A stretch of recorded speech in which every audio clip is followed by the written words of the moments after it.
WhatsApp everyone, welcome back to the channel. तो guys मैंने आप लोगों को हाफ एडलीज के लिए बिजनेस स्टडीज में चैप्टर 1 to 7 का वन शॉट अपलोड करके दिया था। इसी तरीके से आज मैं आपको प्रोवाइड कर रहा हूं माइक्रो का चैप्टर नंबर 1 to 6 का one shot for your half yearly preparations. ये क्विक रिवीजन वन शॉट है। जिस भी कॉन्सेप्ट में अटक जाओ उस कॉन्सेप्ट के लिए आपको डिटेल्ड लेक्चर देखना पड़ेगा। तो पहले डिटेल्ड लेक्चर देखना, ये आपके हाफ एडलीज के लिए प्रॉपर वन शॉट है रिवीजन के लिए। एंड इन केस मैंने कोई चैप्टर अभी नया वीडियो नहीं डाला तो आप लास्ट ईयर वाली प्लेलिस्ट से अपने हाफ एडलीज दे दो एक बार, ठीक है। बाकी हम पोर्शन तो कर ही रहे हैं। ऑलराइट, चलिए आइए जल्दी से शुरू करते हैं माइक्रो का chapter number 1 to 6 full revision one shot. Let's begin.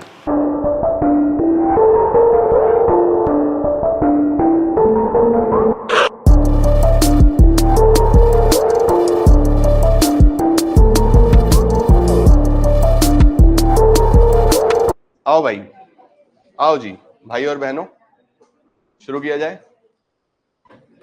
Low ji, chapter number 1 के साथ स्टार्ट करते हैं बेटा। बड़े अच्छे तरीके से रिवीजन करना। जो इंपॉर्टेंट होगा मैं साथ साथ लगवाता रहूंगा, मार्क कराता रहूंगा, उसको मार्क भी करते चलना साथ साथ, ठीक है। चैप्टर नंबर 1 जिसका नाम क्या है हमारे पास, इंट्रोडक्शन। लो जी, जल्दी जल्दी से मेरे साथ साथ बोलेंगे बेटा। इकोनॉमी क्या होता है? Economy is a system which provides people the means to work and earn a. इसका मतलब हमारे आसपास जितनी भी चीजें हो रही हैं, चाहे वो बिजनेस हो रहा है, चाहे वो रिसोर्सेज आ रहे हैं, चाहे हमारे आसपास नेचुरल रिसोर्सेज हैं, मार्केटिंग, फाइनेंस, ट्रांसपोर्टेशन, जितनी भी चीजें हो रही हैं, इन सबका सम टोटल कर दूं तो इंडियन इकोनॉमी बन जाती है। तो इकोनॉमी क्या है? It is a system which provides people the means to work, यानी काम करने का माध्यम, एंड अर्न अ लिविंग। बढ़िया। इकोनॉमी में बच्चों 3 इंपॉर्टेंट प्रोसेस होते हैं। सबसे पहला प्रोडक्शन, दूसरा, तीसरा investment. Production is done by firms, consumption is done by consumers and investment is done by firms and government. वो दोनों मिलजुल के करती हैं। कंज्यूमर जो है वो भी इन्वेस्टमेंट करता है, लेकिन कंज्यूमर की जो इन्वेस्टमेंट होती है वो मेनली उसकी हाउस वगैरह पे होती है। उसको हम रेजिडेंशियल इन्वेस्टमेंट बोलते हैं। वो बिजनेस के लिए इतना इंपॉर्टेंट नहीं होता। बिजनेस के लिए बस इतना इंपॉर्टेंट है वो कि अगर सामने वाला घर बनाएगा तो घर बनाने के लिए उसको सीमेंट भी चाहिए, रेता भी चाहिए, तो वो बिजनेस को हेल्प करता है प्रमोट करने में। और मेन जो इन्वेस्टमेंट होती है वो फर्म करेगी कैपिटल गुड्स पे। कैपिटल गुड्स कौन से होते हैं? मशीनें, ठीक है। मुझे पढ़ाना है तो लैपटॉप लेना पड़ेगा, आईपैड लेना पड़ेगा, बोर्ड खरीदना पड़ेगा। ये कैपिटल गुड्स है मेरे लिए, जो मुझे हेल्प कर रहे हैं प्रोडक्शन करने में, ठीक है। तो और गवर्नमेंट किस पे करती है इन्वेस्टमेंट? रोड पे, ब्रिजेस पे, डैम्स पे, बड़े बड़े हाईवेज पे। ये सब गवर्नमेंट की इन्वेस्टमेंट है। तो 3 मेन चीजें जिससे इकोनॉमी चलती है, प्रोडक्शन, कंजम्पशन, इन्वेस्टमेंट। ठीक हो गया बेटा। अब इकोनॉमी में हमारे पास देखने को मिलती है हमको क्या? इकोनॉमिक प्रॉब्लम, ठीक है। इकोनॉमिक प्रॉब्लम क्या है बेटा? इकोनॉमिक प्रॉब्लम का पढ़ने से पहले मेन प्रॉब्लम क्या है, रीजन क्या है इसके पीछे का? स्कार्सिटी। स्कार्सिटी का मतलब क्या होता है? स्कार्सिटी को अगर सिंपल शब्दों में बोलूं तो क्या बोल दूंगा किसी भी चीज की? ये इधर ही आएगा ना कमी में, या उधर आएगा? चलो जिधर भी आएगा, तुम समझ गए ना मेरी बात को, है ना। भावनाओं को समझो, शब्दों पे मत जाओ। लो जी, ऐसे लिख देते हैं। When demand is greater than supply, तो हमको क्या देखने को मिलेगा? स्कैरसिटी देखने को मिलेगा बेटा। जैसे लैंड है, जमीन है। क्या हमारे देश में भाई 150 करोड़ लोग हैं और तेजी से बढ़ रहे हैं, हम दो हमारे गिन लो, है ना। भाई पूरी तेजी से चल रहा है काम, राइट। तो डिमांड ज्यादा है लेकिन सप्लाई, सप्लाई तो उतनी है ना भाई। लैंड तो अब तुम 1 इंची भी उधर जाओ, चाइना वाले खड़े गोली लेके, इधर ना जाना।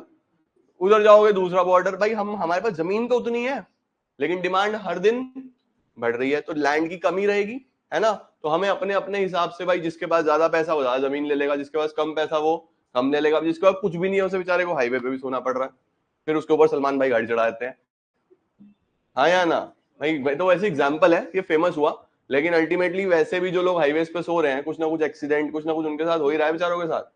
तो डिमांड जब भी ज्यादा होगी, सप्लाई कम होगी, तो किस प्रॉब्लम को जन्म देगा? स्कैरसिटी, ठीक है। तो स्कैरसिटी क्या होता है? The limitation of supply in relation to demand, ठीक है। अब इकोनॉमी में क्या होता है? इकोनॉमी में भी यही है, हमारे पास जो रिसोर्सेज हैं वो कैसे हैं? लिमिटेड। लेकिन जो ह्यूमन वांट्स हैं वो कैसी हैं? ह्यूमन वांट्स हैं अनलिमिटेड। अब फिर हमारे पास रिसोर्सेज तो लिमिटेड ही है, आप सबके पास पैसा लिमिटेड है, लेकिन ख्वाहिशें अनलिमिटेड हैं। तो आप सब अपने अपने पैसे के हिसाब से अपने ख्वाहिशें पूरे करने की कोशिश करते हो। भाई किसी को जन्मदिन पे 1000 मिल रहे, वो 1000 में बर्थडे सेलिब्रेट करेगा। किसी को 5000 मिल रहे, वो 5 में करेगा। किसी को 10,000 मिल रहे, वो 10 में करेगा। क्या सब अपने अपने हिसाब से कर रहे हैं या नहीं कर रहे हैं? इसी को हम बोलते हैं economic problem. It is a problem of what? Choice. आपको चूज करना पड़ेगा भाई, जितना आपको पैसा मिल रहा है उस हिसाब से आपको अपने मीन सेलेक्ट करने हैं। 1000 वाला वैसे रेस्टोरेंट में जाके पार्टी करेगा, 5000 वाला वैसे में, 10,000 वाला अपने तरीके वाले रेस्टोरेंट में, है ना। तो it is a problem of choice, जिसमें आप क्या ढूंढ रहे हो? सेटिस्फैक्शन ढूंढ रहे हो। भाई हर इंसान सेटिस्फाई होना चाहता है, खुश होना चाहता है जितना पैसा है उसके पास। सेटिस्फैक्शन किस चीज का? Out of having alternative uses. Alternative uses का मतलब होता है बच्चों की आप अपने पैसे को अलग अलग जगह यूज कर सकते हो, है ना। अब 1000 रुपए आपको अगर बर्थडे के लिए मिले, आप शूज ले लो, कपड़े ले लो, पार्टी कर लो, सेविंग कर लो, बहुत सारे ऑप्शन है ना उस 1000 रुपए में। आप कुछ ना कुछ सेलेक्ट करोगे उसमें से, राइट। अब रीजंस क्या है इकोनॉमिक प्रॉब्लम के? सबसे पहला स्कैरसिटी, दूसरा इंसान के अनलिमिटेड, और तीसरा अल्टरनेटिव यूजेस। ठीक है। अब इकोनॉमिक्स जो हम पढ़ते हैं, एक्चुअल में इकोनॉमिक्स है क्या? तो हम बोलेंगे ये क्या है? सोशल साइंस है, जिसमें हमको क्या पढ़ाया जाता है कि एक सोसाइटी कैसे अपने लिमिटेड रिसोर्सेज को यूज करता है, जिसके कैसे यूजेस हैं? ऑल्टरनेटिव यूजेस है, जिससे वो क्या बनाएंगे? गुड्स और सर्विसेज बनाएंगे to distribute them among different groups of people. देखो आप इकोनॉमिक्स पढ़ते हो, दूसरा चैप्टर ही क्या है? Consumer equilibrium. एक कंज्यूमर कैसे मिनिमम इनकम में मैक्सिमम सेटिस्फैक्शन ढूंढ रहा है, यही पढ़ा। फिर हमने पढ़ा डिमांड। डिमांड क्या है? कैसे इंसान प्राइस से रिलेट करके गुड्स को कम या ज्यादा खरीद रहा है, या इनकम से रिलेट करके कम या ज्यादा खरीद रहा है। उसके बाद हमने इलास्टिसिटी पढ़ा, उसमें भी यही था। फिर हमने पढ़ा प्रोडक्शन, कैसे एक प्रोड्यूसर अपने इनपुट के हिसाब से प्रोडक्शन कर रहा है ना। फिर हमने पढ़ा कॉस्ट, कि कैसे अलग अलग कॉस्ट इंपैक्ट करती है एक प्रोड्यूसर को। तो कहीं ना कहीं प्रोडक्शन कंजम्पशन की बात हो रही है पूरी इको में, कि एक सोसाइटी कैसे गुड्स और सर्विसेज बनाएगा ताकि वो हर ultimately section of the society को सेटिस्फाई कर सके। ये हम इकोनॉमिक्स में पढ़ते हैं। उसके बाद बेटा हमारे पास आता है दो प्रकार की इकोनॉमिक्स। ये पहला इंपॉर्टेंट सवाल है इस चैप्टर से, positive economics and normative economics. Positive में हम क्या बोलेंगे बेटा? पॉजिटिव में बोलेंगे व्हाट इज, क्या हो रहा है, उसको क्या बोलूंगा? कौन सी इकोनॉमिक्स? पॉजिटिव। नॉर्मेटिव में क्या बोलूंगा? व्हाट ऑट टू बी, क्या होना चाहिए, है ना। आपकी जेब में कितना पैसा है, ये पॉजिटिव है। कितने होने चाहिए, ये नॉर्मेटिव है। एक फैक्ट है, एक ओपिनियन है कि ये चीज होनी चाहिए। एक को वेरीफाई कर सकते हैं, एक को वेरीफाई नहीं कर सकते, क्योंकि भविष्य की बात करेगा कि इतना होना चाहिए। एक के अंदर किसी प्रकार का वैल्यू जजमेंट नहीं है, और एक के अंदर वैल्यू जजमेंट होंगे। ठीक है ना बेटा। तो पॉजिटिव नॉर्मेटिव में हम क्या बोलेंगे? पॉजिटिव में क्या है? It studies what? Facts. It deals with the things as they are, what are the economic problems and how they are actually solved. और नॉर्मेटिव क्या है? व्हाट ought to be, कि क्या होना चाहिए and how economic problems should be solve, है ना। जैसे हमने बोला कि India is a over populated country, भाई है तो है ना, ये पॉजिटिव इकोनॉमिक्स है। और हम क्या बोलते हैं? The problem of population should be solved, normative, कि क्या होना चाहिए, है ना। अब मैंने बोला मेरे 100 में से 100 नंबर आए, पॉजिटिव। मेरे 100 में 100 आने चाहिए, नॉर्मेटिव, है ना। तो जो हो रहा है, जो फैक्ट है वो पॉजिटिव, जो होना चाहिए वो नॉर्मेटिव। Very good. इसके बाद बेटा ये पॉजिटिव नॉर्मेटिव हमने देख ही लिया। देन ब्रांचेस ऑफ इकोनॉमिक, दो ब्रांच होती हैं हमारे पास, एक माइक्रो और एक मैक्रो। माइक्रो में I stand for what? Individual. Macro में A stand for what? Aggregates. Individual का मतलब होता है बेटा एक यूनिट की स्टडी करना, एग्रीगेट का मतलब होता है सभी को जोड़ के बड़े यूनिट की स्टडी करना। तो इंडिविजुअल और एग्रीगेट की जब हम बात करते हैं तो माइक्रो और मैक्रो की बात करते हैं। माइक्रो कहां से आया? Greek word माइक्रोज, MIKROS। मैक्रो कहां से आया? Greek word macros. माइक्रोज का मतलब होता है स्मॉल, मैक्रोज का मतलब होता है लार्ज। ठीक है। माइक्रो इंडिविजुअल की स्टडी करता है, मैक्रो एग्रीगेट की स्टडी करता है। माइक्रो का दूसरा नाम प्राइस थियरी। क्या नाम होता है? Price theory. मैक्रो का इनकम एंड एम्प्लॉयमेंट थियरी। ठीक है। माइक्रो का दूसरा नाम, माइक्रो का प्राइस थियरी, मैक्रो का income and employment theory. Micro के टूल्स, डिमांड एंड सप्लाई। ठीक है। मैक्रो के tools, aggregate demand, aggregate supply, ठीक है। माइक्रो के examples, individual income, individual output, क्योंकि हम इंडिविजुअल की बात करेंगे, और मैक्रो के नेशनल इनकम, नेशनल आउटपुट, ये है। तो सबसे पहले शुरुआत करूंगा तो माइक्रो कहां से आया? Greek word माइक्रोज which means small. Macro कहां से आया? Greek word macros which means large.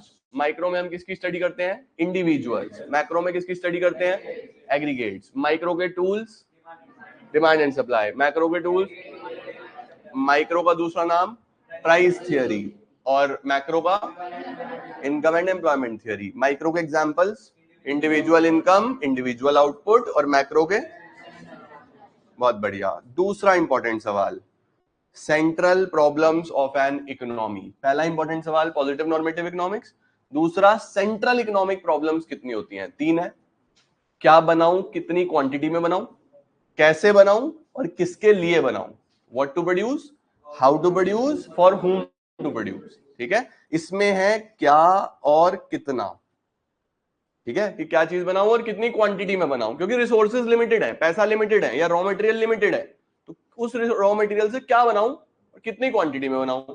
दूसरा, कौन सी टेक्निक यूज करके बनाऊं। 2 टेक्निक होती है बेटा, लेबर इंटेंसिव और कैपिटल इंटेंसिव। लेबर इंटेंसिव में लेबर ज्यादा, मशीनें कम। कैपिटल इंटेंसिव में मशीन ज्यादा, लेबर कम। तो आपको देखना पड़ता है कि कौन सी टेक्नोलॉजी आप यूज करो। जितने डेवलप्ड नेशंस होते हैं वो इसको यूज करते हैं, जितने डेवलपिंग है भारत जैसे देश, वो ज्यादा क्या यूज करते हैं? लेबर इंटेंसिव, क्योंकि लेबर बहुत ज्यादा है हमारे देश में। ऐसा नहीं है कि हम मशीनें नहीं यूज करते, लेकिन ज्यादा लेबर यूज होती है, ठीक है। अच्छा, और तीसरा क्या है? किसके लिए बनाएं, कौन से सेक्शन के लिए बनाएं, रिच के लिए बनाएं, पुअर के लिए बनाएं, मिडिल क्लास के लिए बनाएं, बच्चों के लिए बनाएं, बुजुर्गों के लिए बनाएं, जैसा आपका मार्केट है वैसा आप बनाओ, ठीक है ना। For whom to produce. इसके बाद कुछ छोटे छोटे क्वेश्चंस। अपॉर्चुनिटी कॉस्ट किसको बोलते हैं? खाली ये मत लिखाना next best, the cost of next best alternative for. आपको कोई भी 3 ऑप्शन दिए हुए होंगे, आपने उसमें बेस्ट ऑप्शन चुनना है। जो भी अगला बेस्ट आपने छोड़ दिया वो आपकी अपॉर्चुनिटी कॉस्ट है, ठीक है। जो भी अगला बेस्ट आपने छोड़ दिया वो क्या है? Opportunity cost. कि 3 नौकरी आपको दिख रही है, एक 40 की, एक 30 की, एक 35 की, कौन से चुनोगे? ऑफ कोर्स 40 की। 40 ना लेते तो अगला बेस्ट कौन सा था? 35। तो 40 की जॉब चुनी तो उसका अपॉर्चुनिटी कॉस्ट क्या है? 35। ठीक हो गया बेटा, this is opportunity cost. Okay. अब सपोज मैंने बोला कि एक ए है, एक बी है, एक सी है। आप इन तीनों में से किसी से भी सामान खरीद सकते थे। सबसे बढ़िया ये है, इससे बेकार अगला है, इससे बेकार अगला है, आपने इसको चूज करा, तो अपॉर्चुनिटी कॉस्ट क्या है? बी। सिंपल, ठीक है। एमओसी बताओ, मार्जिनल अपॉर्चुनिटी कॉस्ट क्या होता है? जल्दी जल्दी से। ये बोलते हैं बेटा कि कितना सेक्रीफाइस करा कितना गेन करने के लिए, उसको क्या बोलते हैं? मार्जिनल अपॉर्चुनिटी कॉस्ट, ठीक है। ये बेसिकली जो एमओसी है, ये एक छोटे से और मोस्ट इंपॉर्टेंट टॉपिक में चलता है, जिसका नाम क्या है हमारे पास? Production possibility curve. Most important topic है बच्चों इस चैप्टर का, सबसे ज्यादा इंपॉर्टेंट। 100% इस पे सवाल आएगा, 100% इस पे क्वेश्चन आएगा, ठीक है। ये एग्जाम में आएगा 100%। इसके दूसरे नाम कौन कौन से होते हैं जल्दी से बताओ? पीपीसी और पीपीएफ और transformation curve, transformation boundary, transformation frontier. 5 नाम से जाना जाता है, PPC, PPF, transformation curve, transformation boundary, transformation frontier, ठीक है बच्चों। अच्छा, अब प्रोडक्शन पॉसिबिलिटी कर्व क्या है? नाम में ही देखो। सबसे पहले किसके बारे में बताएगा? प्रोडक्शन की अलग अलग पॉसिबिलिटीज, ठीक है। और उसको हम किस पे दिखाएंगे? एक कर्व पे दिखाएंगे। तो बेसिकली जब हम एक कर्व बनाते हैं बेटा, तो क्या हम एक कर्व ऐसे बनाते हैं जिसमें 2 एक्सिस होती हैं? कौन कौन सी एक्सिस? एक एक्स और एक वाई। मैंने बोला मैं एक कमोडिटी इधर बना दूंगा, एक कमोडिटी इधर बना दूंगा, तो कितनी कमोडिटी का प्रोडक्शन कर सकता हूं? 2। भाई एक्सेस तो 2 ही है ना मेरे पास। मैंने बोला मैं किसान हूं, मेरे पास ये जमीन है और मेरा मन है कि मैं इस पे वीट ग्रो करूं या राइस ग्रो करूं, ठीक है। तो सबसे पहला ऑप्शन क्या है कि सब पे वीट लगा दो, पूरी जमीन पे क्या लगा दो? वीट। तो मैं बोलूंगा सारा वीट लगा दिया और राइस क्या हो गया? 0। या फिर मेरे पास दूसरा ऑप्शन क्या है? सब पे क्या लगा दो? राइस। अब मैंने बोला सब पे राइस लगा दिया, वीट क्या हो गया 0। या फिर क्या करूं, इस जमीन पे अलग अलग कॉम्बिनेशन बना लूं भाई, 50% वीट लगा दिया, 50% राइस। ऐसे क्या बहुत सारे कॉम्बिनेशन बन सकते हैं, 40 पे वीट, 60 पे राइस, 30 पे वीट, 70 पे राइस। क्या अलग अलग कॉम्बिनेशन हो सकते हैं, नहीं हो सकते हैं? तो एक ऐसा कर्व बेटा जो बेस्ट पॉसिबल कॉम्बिनेशन बताएगा दो गुड्स के, जिसपे आपने अपने सारे रिसोर्सेज यूज कर लिए, उसको क्या बोलेंगे हम, पीपीसी, प्रोडक्शन पॉसिबिलिटी कर्व। ठीक है ना बच्चों? अच्छा अब एक बात बताओ, मुझे ध्यान से समझना। आपके पास ये जमीन है, ये जमीन है, इस पे आपने आधी जमीन पे वीट लगाया हुआ है, आधी जमीन पे क्या लगाया हुआ है, राइस। ठीक है, अब मैं आपको बोल रहा हूं कि अभी तो 50-50% था, 50-50% था। अब आप वीट बढ़ा के 60 करना चाहते हो, आप क्या चाहते हो कि 60% पे क्या लगाऊं, वीट। तो मुझे बताओ, अगर वीट में हल्का सा इधर बढ़ा दूं, 50 से 60 कर दूं, तो ये 60 हो गया, तो क्या कम हुआ, राइस कितना हो गया 40। ऑटोमेटिकली आपको एक बात समझ में आ रही है कि एक बढ़ाऊंगा तो दूसरा कम करना पड़ेगा। क्यों कम करना पड़ेगा, क्योंकि रिसोर्सेज मेरे पास कैसे हैं, लिमिटेड है। तो एक बढ़ाया तो कितना कम करा, इसी को एमओसी बोलते हैं। इसी को क्या बोलते हैं, एमओसी। एमओसी क्या था, कितना सेक्रीफाइस करा उससे कितना गेन हुआ। बात समझे? इसी को एमओसी बोलते हैं। अब जो कर्व बन के आएगा ना बच्चों, वो कर्व ऐसा बन के आएगा, हमने पूरा अच्छे से पढ़ा हुआ है। इसको क्या बोलते हैं हम, प्रोडक्शन पॉसिबिलिटी कर्व। इसके बारे में कुछ छोटी छोटी चीजें, ये कर्व हमेशा कैसा होगा, डाउनवर्ड। इसका शेप कैसा होगा, कॉनकेव। इसका शेप कैसा होगा, concave. And this curve can shift either rightward और लेफ्टवर्ड। जरा इसका रिवीजन जब हम करते हैं, अब मुझे जल्दी से सोच के बताना। ये हमने कुछ कॉम्बिनेशंस बना दिए, combination A B C D E. इसका मतलब क्या ये सब वो अलग अलग कॉम्बिनेशन है? सपोज सी पे वो बनाता है 50% राइस 50% वीट, ऐसे ही फिर बी पे एक ज्यादा एक कम, ए पे एक जीरो एक सारा, इस तरीके से अलग अलग कॉम्बिनेशन बने ना। क्या सारे कॉम्बिनेशन पे सारे रिसोर्सेज फुल्ली यूटिलाइज्ड है भाई? ए बी सी डी ई सब पे रिसोर्सेज कैसे हैं, फुल्ली यूटिलाइज्ड है ना। तो ध्यान रखना, पीपीसी पे जितने भी पॉइंट्स आएंगे, चाहे वो ए हो, चाहे वो बी हो, चाहे वो सी हो, चाहे वो डी हो, चाहे वो ई हो, ये क्या शो करते हैं बेटा, फुल यूटिलाइजेशन ऑफ रिसोर्सेज। शाबाश। अगर कोई पॉइंट अंदर होगा, लेट सपोज एफ, ये क्या शो करता है, अंडर यूटिलाइजेशन, कि हमारे रिसोर्सेज फुल्ली यूटिलाइज्ड नहीं है। और अगर कोई पॉइंट बाहर है, यहां पे जी, अनअटेनेबल, इस तक हम पहुंच नहीं सकते, इस पे हम नहीं पहुंच सकते। ठीक है, जो पीपीसी पे आएंगे वो फुल यूटिलाइजेशन, जो अंदर है वो अंडर यूटिलाइजेशन, जो बाहर है वो अनअटेनेबल, वहां तक हम नहीं पहुंच सकते। ठीक है, अब मैं किसान हूं बेटा, अगर मैं अपनी जमीन के बराबर वाली जमीन भी खरीद लूं, पहले मेरी लैंड ये थी L1, अब मैंने इसके बराबर वाली भी खरीद ली L2, अब ये पूरा L1 हो गया। अब बताओ क्या प्रोडक्शन बढ़ जाएगा? क्योंकि रिसोर्स ज्यादा हो गए, एक की जगह दो जमीनें हो गई, तो फिर ये पीपीसी यहां से बढ़ के किधर आ जाएगा, इधर आ जाएगा, राइट में शिफ्ट हो जाएगा। तो ये राइट में कब शिफ्ट होता है, जब रिसोर्सेज बढ़ जाएं। और अगर मैं अपनी आधी जमीन बेच दूं तो फिर ये लेफ्ट में आ जाएगा, फिर ये अंदर आ जाएगा। तो ध्यान रखना, अगर पीपीसी अंदर आ रहा है इसका मतलब रिसोर्सेज कम हो रहे हैं, और अगर पीपीसी बाहर जा रहा है रिसोर्सेज बढ़ रहे हैं। ठीक है, अब इसका एग्जाम में क्वेश्चन कैसा आएगा, क्वेश्चन आएगा कि एक उत्तराखंड में, अभी रिसेंटली ऐसा हुआ तो लाइव एग्जांपल बना देते हैं, कि उत्तराखंड में एक बहुत ज्यादा फ्लड्स आए जिससे 500 फैक्ट्रीज डिस्ट्रॉय हो गई। इसका पीपीसी पे क्या इंपैक्ट आएगा, सोच के बताओ। बहुत ज्यादा फ्लड्स आए जिससे 500 फैक्ट्री डिस्ट्रॉय हो गई, what will be the impact on PPC?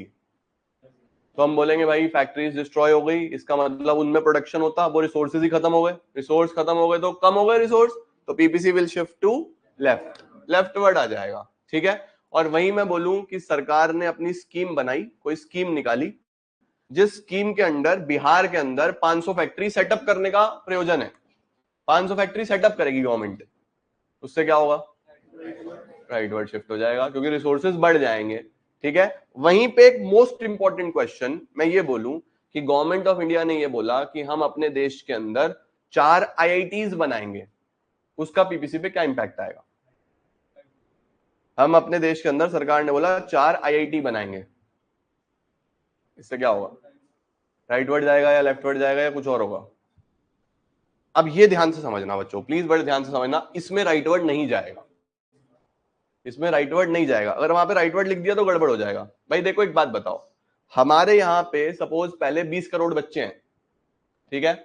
अगर सरकार IIT लगा देगी या IIT बना देगी तो क्या 20 करोड़ से ज्यादा बच्चे हो जाएंगे? बच्चे तो उतने ही रहेंगे भाई, 20 करोड़ से तो 20 करोड़ ही रहेंगे ना पढ़ने वाले बच्चे, जो 12वीं के बाद जाएंगे IIT में जाएंगे, तो उससे रिसोर्सेज तो नहीं बढ़ने वाले।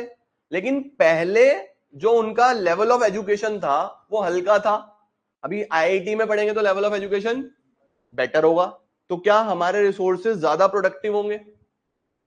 ज्यादा प्रोडक्टिव होंगे या नहीं होंगे? तो हम बोलेंगे कि IIT अगर गवर्नमेंट ऑफ इंडिया एस्टेब्लिश करता है तो हमारा पहले PPC में कोई पॉइंट F होगा जहां पे हम ऑपरेट कर रहे होंगे, हम कहीं यहां पे ऑपरेट कर रहे होंगे, यानी मेरे रिसोर्सेज फुल्ली यूटिलाइज्ड नहीं थे।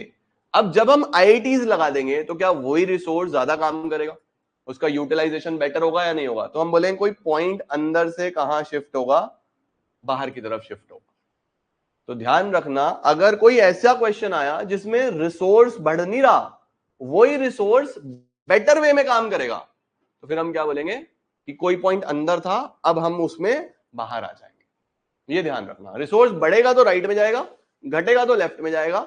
और अगर ऐसा कुछ हुआ, कोई ट्रेनिंग बढ़ रही है, डेवलपमेंट हो रहा है, कुछ ऐसी चीज लिखी हुई है, तो वहां पे क्या होगा, अंदर से बाहर आएगा। ठीक है, मैंने एक दिन आपको 30-40 सवाल लिखवाए थे मोस्ट इंपॉर्टेंट, उसमें PPC वाले ऐसे कई सारे क्वेश्चंस लिखवाए थे मैंने, उस दिन 2-3 बच्चे ही आए थे। वो क्वेश्चंस मेरे को, वो जैन साहब के पास है वो क्वेश्चंस, उनसे ले लेना। तान्या जी आपके पास भी है ना वो सवाल? इनके पास भी हैं, इनसे ले लेना गर्ल्स।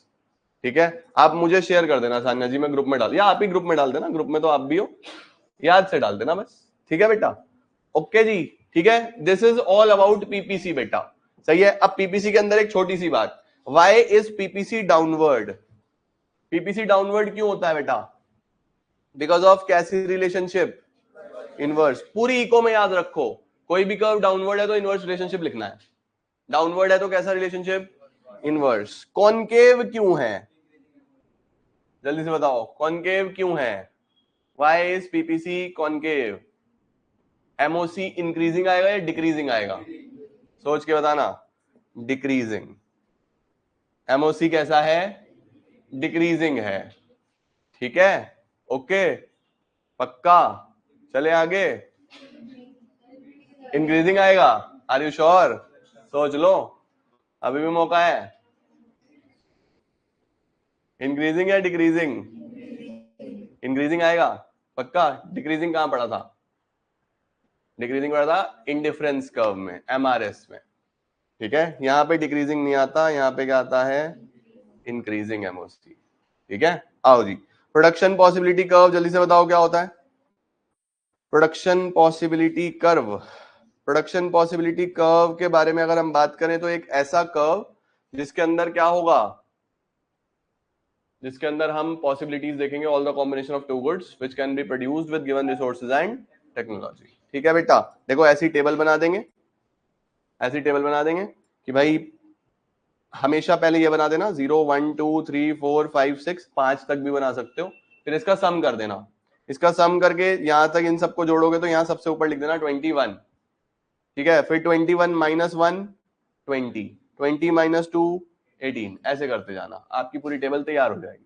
बस ध्यान रखना ये 0 से शुरू होगा और लास्ट वाले में 1 0 होगा, क्योंकि वही है ना कि पूरी जमीन पे एक बार पूरा राइस और एक बार पूरा वीट, इस तरीके से है। आप यहाँ पे वीट और राइस भी ले सकते हो। ठीक है, अच्छा कभी आपने सोचा कि बहुत सारी किताबों में टेबल बना हुआ है तो गन्स और बटर लिखता है, गन और बटर क्या गुड्स हुए? भाई ब्रेड बटर लिख ले, बटर बना रहा है और गन बना रहा है, तो ये क्या बात हुई? ऐसा क्यों? किताबों में कई जगह गन्स और बटर लिखा होगा, ब्रेड बटर लिख ले, एप्पल बनाना लिख ले। बताओ, देखो एक्चुअल में क्या कारण था इसका, जब ये कॉन्सेप्ट आया ना बेटा, तब वर्ल्ड वॉर चल रहा था। जब PPC का कॉन्सेप्ट आया था उस टाइम पे क्या चल रहा था? World war. तो उस टाइम पे जो इकोनॉमीज बनाती थी वो या तो बहुत ही नेसेसिटी बनाती थी, अब नेसेसिटी के नाम पे ब्रेड बटर ही होता था, और या फिर वॉर गुड्स बनाती थी। वॉर गुड्स मतलब गन्स और ये सब बनाती थी। तो इसलिए इसने बोला कि हमारे लिए एक गुड जो सबसे इंपॉर्टेंट है वो क्या है, गन, और दूसरा क्या है, बटर। इसलिए ऐसे लिखा। आप एग्जाम में व्हीट राइस भी लिखोगे तब भी पूरे नंबर मिलेंगे। ठीक है जी। चलो भाई, पीपीसी के बारे में बेटा देखो ये सब हमने आपको बता दिया। ठीक है, पीपीसी में कौन सा कॉम्बिनेशन अनअटेनेबल, कौन सा इंटरनल, वो सब हमने देख लिया। अपॉर्चुनिटी कॉस्ट का मतलब होता है बेटा कि आपने जो भी चीज सेलेक्ट करी है उसके बदले में कौन सी एक चीज छोड़ी है, दैट इज अपॉर्चुनिटी कॉस्ट। ठीक है, पीपीसी का रोटेशन देख लो बेटा। अगर एक गुड का प्रोडक्शन बढ़ जाए तो एक तरफ से रोटेट करेगा, बढ़ेगा तो इधर चला जाएगा, घटेगा तो इधर चला जाएगा। ऐसे ये करेगा तो इधर। अगर एक की तरफ से हो तो उसको रोटेशन बोलते हैं, दोनों से हो तो उसको शिफ्ट बोलते हैं। ठीक है जी, बस this is all about chapter number 1। अब आ जाओ जी फटाफट चैप्टर नंबर 2 जिसका नाम क्या है, कंज्यूमर्स इक्विलिब्रियम। ठीक है, जल्दी से बताओ फटाफट से, यूटिलिटी क्या होता है। Utility is the want satisfying power of a, एक इंसान की नीड को सेटिस्फाई करने की पावर हमेशा किसी ना किसी चीज में होती है। जैसे आज का रिवीजन, ये आपको अच्छा एग्जाम में स्कोर करने में हेल्प करेगा, तो ये इसकी वांट सेटिस्फाइंग पावर है। ठीक है, चलो भाई फटाफट से, यूटिलिटी जो हो गया ये हमने पढ़ लिया। यूटिलिटी को मेजर करने के लिए कोई तरीका है क्या? दो अप्रोच है। कौन कौन सी दो अप्रोच है? कार्डिनल और ऑर्डिनल। कार्डिनल क्या बोलता है कि यूटिलिटी को मेजर कर सकते हैं, ऑर्डिनल बोलता है मेजर नहीं कर सकते। अगर कर सकते हैं तो इसके लिए इमेजिनरी यूनिट बनाया जिसका नाम क्या रखा, यूटिल्स। नहीं कर सकते तो इसमें हम क्या बोलेंगे, रैंकिंग कर सकते हैं बेटा। ठीक है या नहीं है? हाँ बेटा जी, 35,000 की अपॉर्चुनिटी कॉस्ट 30 आएगी अगर आप 35 सेलेक्ट करोगे। ठीक है जी, परफेक्ट। चलो इसके बाद बताओ बेटा, तीन प्रकार की यूटिलिटी, टीयू, एमयू और एयू। चलिए बताओ, टीयू, एमयू, एयू में क्या फर्क होता है? TU is total satisfaction, AU is average, MU is additional। जितना एडिशनल सेटिस्फैक्शन आपको मिला है ना, TU का फॉर्मूला होता है sigma MU, AU TU divided by Q और MU delta TU divided by delta Q। ये भी आपको याद रखने हैं, फॉर्मूलाज एग्जाम में आ सकता है। जैसे मैंने बोला कि हमने सबसे पहले एक यूनिट कंज्यूम करी, फिर 2, फिर 3, फिर 4, फिर 5। ठीक है, जो पहली यूनिट से सेटिस्फैक्शन आया वो 10 यूनिट्स का आया या 10 यूटिल्स का आया। अगली में कितना आया? 8। अगली में कितना आया? 6। अगली में 4। अगली में 2। ठीक है, ऐसे हो गया। अब जोड़ते चलो, पहली में 10 था तो टोटल भी कितना हुआ? 10। दूसरी में 8 आया तो टोटल 18। फिर 6 आया तो टोटल 24। फिर 4 आया तो, फिर 2 आया तो 30। ये हो गया बच्चों टीयू, और ये पहले वाला क्या हो गया? एमयू। ठीक है, और अगर इसका पर यूनिट निकालना हो तो क्या आएगा? एयू। 10/1 10, 18/2 9, 24/3 8, 28/4 7, 30/5, ये एयू। ठीक है, तो जितना एडिशनल है, देखो पहले 10 फिर 18, तो एडिशनल कितना हुआ? 8। ये एयू, ये एमयू है। 18 से 24 कितना एडिशनल हुआ? 6, ये एमयू है। ठीक है, तो वो कैसे भी पूछ सकता है आपसे, ये आपको पता होना चाहिए। ठीक है, टीयू, एयू और एमयू। अब आया लॉ ऑफ डीएमयू। जल्दी से बताओ, लॉ ऑफ डीएमयू क्या बोलता था? As we consume more and more units of a commodity, the utility derived from each successive unit goes on। जैसे जैसे आप प्रोडक्शन बढ़ाओगे, प्रोडक्शन नहीं कंजम्पशन बढ़ाओगे, क्योंकि आप एक कंज्यूमर के पॉइंट ऑफ व्यू से पढ़ रहे हो, जैसे जैसे कंजम्पशन बढ़ाओगे उससे मिलने वाला सेटिस्फैक्शन कम होता चला जाएगा। इसको हम क्या बोलते हैं, कौन सा लॉ? डीएमयू। इसके कुछ एजम्पशंस हैं। क्या क्या एज्यूम करके चलना है कि यूटिलिटी को सबसे पहले आप मेजर कर सकते हो, कार्डिनल मेजरमेंट। मनी की टर्म्स में भी कर सकते हो, मॉनेटरी मेजरमेंट। कंजम्पशन हमेशा कैसा होना चाहिए? रीजनेबल। कंजम्पशन कैसा होना चाहिए? एक साथ, एक के बाद एक, क्वालिटी में चेंज नहीं होना चाहिए। कंज्यूमर कैसा होना चाहिए? रेशनल। यूटिलिटी कैसी होनी चाहिए? हर यूनिट का अलग सेटिस्फैक्शन, एक के ऊपर डिपेंडेंट नहीं होनी चाहिए। ठीक है, जैसे गोलगप्पे खाते हो, पानी पूरी, गोलगप्पे कैसे लगेंगे डिपेंड करता है पानी कैसा है। पानी बढ़िया होगा तो बढ़िया लगेंगे, पानी बढ़िया नहीं होगा तो बढ़िया नहीं लगेंगे। तो उसकी यूटिलिटी इंडिपेंडेंट है या डिपेंडेंट है? डिपेंडेंट हो गई किसके ऊपर? पानी के ऊपर, है ना। फिर वो बाद में भैया पानी से भर देना थोड़ा सा, राइट चलो अच्छा, MU ऑफ मनी कैसा रहेगा? कांस्टेंट। इनकम और प्राइसेस भी कैसे रखने हैं? फिक्स्ड। और गुड्स के बारे में नॉलेज कैसी होनी चाहिए? परफेक्ट। कोई भी 6 assumptions याद रख लो, दैट इज इट। ओके, अब आया बेटा सबसे इंपॉर्टेंट सवाल, ये एग्जाम में पक्का आएगा, साउदर्न इंडिया सवाल, कंज्यूमर इक्विलिब्रियम। जल्दी से बताओ कंज्यूमर इक्विलिब्रियम क्या होता है? It refers to the maximum satisfaction with and he has no tendency to change his way of existing expenditure। ठीक है, ये कार्डिनल से पढ़ रहे हैं अभी हम, सही है। तो कार्डिनल में इसको हम मार्शल अप्रोच भी बोलते हैं। इसके अंदर हम क्या बोलते हैं कि एक कंज्यूमर इक्विलिब्रियम पे कब होगा? व्हेन MUX किसके बराबर होगा? PX के। अगर वो कितनी कमोडिटी खरीदता है? 1 कमोडिटी। तो ये अप्रोच याद रखनी है, 1 कमोडिटी अप्रोच होगा तो MUX किसके बराबर होना चाहिए? PX के। यानी जितना पैसा दिया उसके बराबर सेटिस्फेक्शन मिलना चाहिए। एग्जाम में क्वेश्चन आता है कि अगर MUX ग्रेटर देन PX होगा तो क्या होगा? इसका मतलब सेटिस्फेक्शन ज्यादा मिल रहा है और प्राइस कम है, यानी कंज्यूमर को ज्यादा सेटिस्फेक्शन मिल रहा है, अच्छा लग रहा है, तो वो क्या करेगा? कंजम्पशन बढ़ाएगा। तो हम बोलेंगे इस केस में कंजम्पशन बढ़ाएगा। जैसे जैसे कंजम्पशन बढ़ाएगा तो सेटिस्फेक्शन क्या होने लगेगा?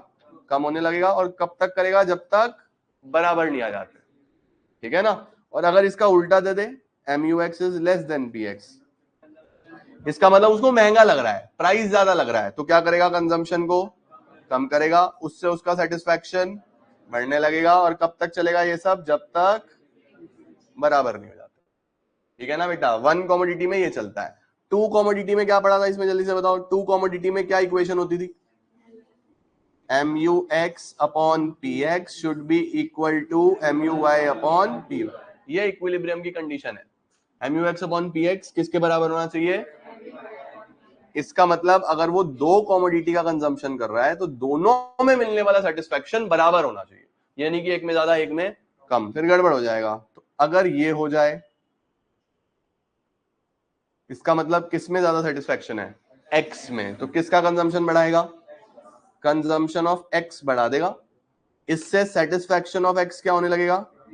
डिक्रीज होने लगेगा। और कब तक चलेगा? जब तक ये बराबर नहीं हो जाता, ठीक है। और इसमें दोनों लिख के आना है कि कंजम्पशन ऑफ X बढ़ेगा, कंजम्पशन ऑफ Y घटेगा, ठीक है, क्योंकि उसके पास रिसोर्सेज लिमिटेड है, एक बढ़ाएगा तो दूसरा कम करना पड़ेगा। और अगर ऐसा हो जाए MUX upon PX is less than MUY upon PY, इस बार ज्यादा सेटिस्फेक्शन किसमें? Y में। तो इस बार किसका कंजम्पशन बढ़ाएगा? Y का, जिससे Y का सेटिस्फेक्शन क्या हो जाएगा? कम हो जाएगा। कब तक चलेगा? जब तक इक्विलिब्रियम पे नहीं आएगा। ये समझो मोस्ट इंपॉर्टेंट चीज है। सिंगल कमोडिटी, 2 कमोडिटी, ये किसकी अप्रोच है? मार्शल या फिर कार्डिनल यूटिलिटी अप्रोच। ये आपको बहुत अच्छे से आनी चाहिए। इससे 6 सवाल बनते हैं। पहला बेसिक इक्वेशन क्या है? ये हुआ तो क्या होगा, ये हुआ तो क्या होगा, 3 सवाल हो गए। ऐसे ही इसमें बेसिक क्या है? ये हुआ तो क्या होगा, ये हुआ तो क्या होगा। टोटल कितने क्वेश्चन हुए? 6 क्वेश्चन। तो बहुत अच्छे से इसको तैयार करना है बेटा, ठीक है जी। ये कंज्यूमर इक्विलिब्रियम की हमारी कंडीशंस हो गई, सिंगल कमोडिटी और 2 कमोडिटी। चलो जल्दी से मोनोटोनिक प्रेफरेंस बताओ क्या होता था। मोनोटोनिक प्रेफरेंस ये बोलता था कि एक रेशनल कंज्यूमर हमेशा बड़ा वाला बंडल खरीदेगा, क्योंकि उससे उसको क्या मिलता है? एक्स्ट्रा सेटिस्फेक्शन मिलता है। याद करो हमने हाइड एंड सीक का एग्जांपल लिया था कि 2 बिस्किट का पैकेट है, सेम हाइड एंड सीक, एक नॉर्मल पैकेट और एक पे लिखा है 25% एक्स्ट्रा। तो कंज्यूमर हमेशा कौन सा लेगा? 25% एक्स्ट्रा, क्योंकि it will give him more satisfaction. इसको बोलते हैं मोनोटोनिक प्रेफरेंस। एक रेशनल कंज्यूमर हमेशा बड़ा बंडल बाय करेगा, ठीक है। अब यहां से ऑर्डिनल अप्रोच शुरू होगी बेटा। ऑर्डिनल में सबसे पहले क्या आता है? Indifference curve. मोस्ट इंपॉर्टेंट, पक्का पेपर में आएगा, 100% पेपर में आएगा।